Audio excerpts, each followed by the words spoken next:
your backhand lift is too high.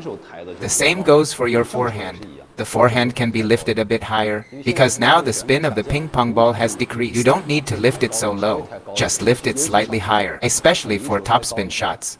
Raise your backswing slightly higher. This will make it easier for your body to rotate.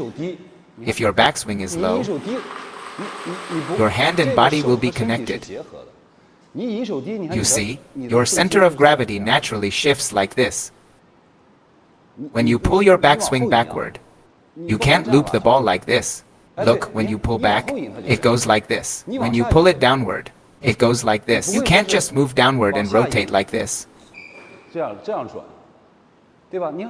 Look, you can't rotate this way. See? Lift your hand a bit higher. Sometimes you do it like this. Your center of gravity naturally shifts like this. You can't loop to the other side. That's because your body is being pressed by the ball. So you don't have enough distance. To loop a diagonal shot, you're getting pressed and end up looping to the center or a straight shot. For a straight shot, the smaller the motion, the better. This motion is just right for a straight shot. You need to move backward to rotate. Your body. Your body. Don't move your hand. Yeah, that's right.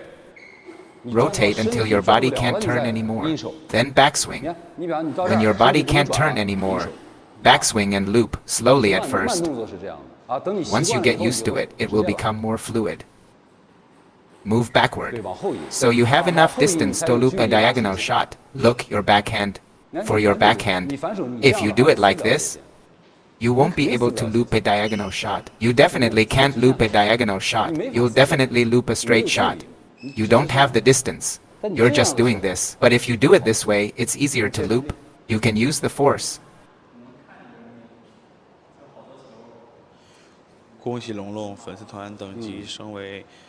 We actually have a time gap, about a fraction of a second to judge. It's a very quick judgment. I'll move after seeing he makes the shot.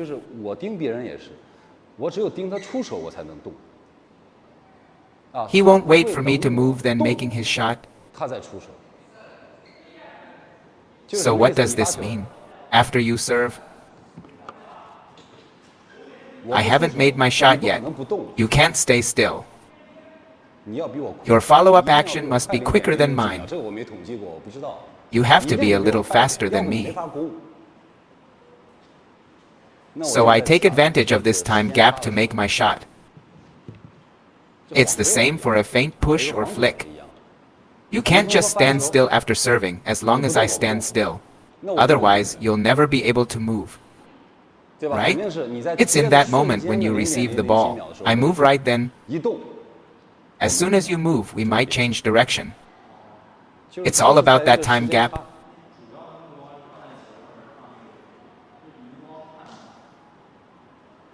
Use your peripheral vision. You can't look here nor here. When we receive the ball, use peripheral vision to watch the person. Make your judgment based on that. It doesn't mean you should always attack the opponent's forehand when they pre-pivot. But sometimes, out of 5 shots, you might catch 1 or 2. Yes, exactly. Because at critical moments, the quality of the opponent's serve will decrease. Their serves won't have the same quality at 0-2-0 as they do at 10-10. At 0-2-0, they might serve like this, but at 10-10, they might serve shorter.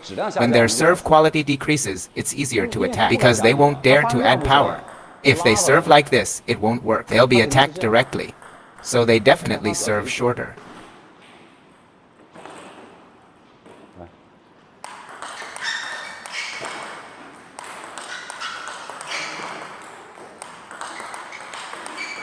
Very good. Look at your backhand. Your backswing is very high, which feels comfortable.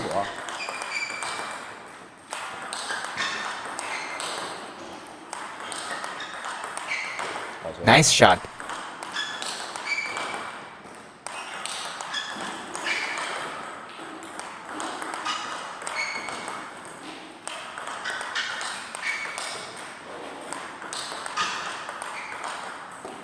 What did you just say? Like for backhand, do it this way. For forehand, do it that way.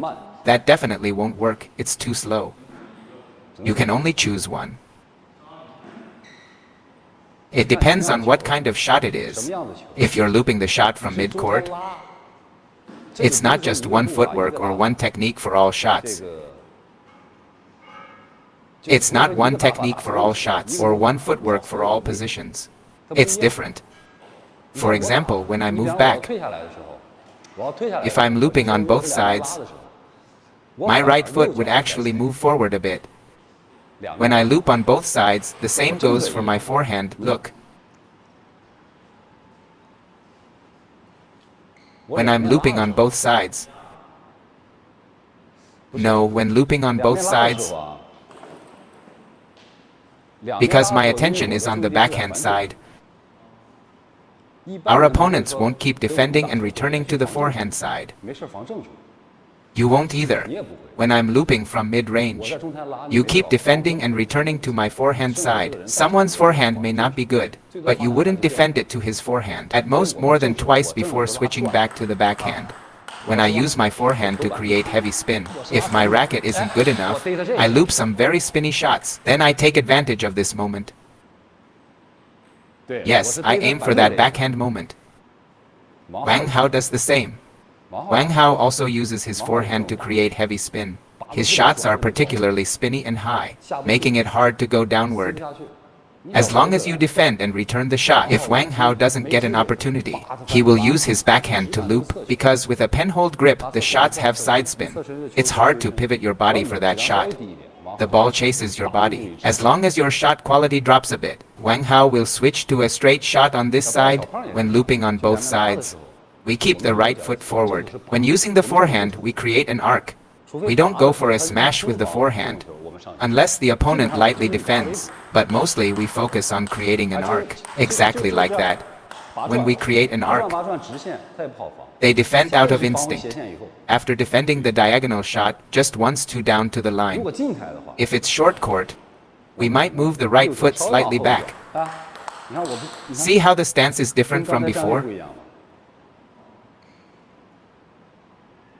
Yes, we focus on speed. It's about small movements.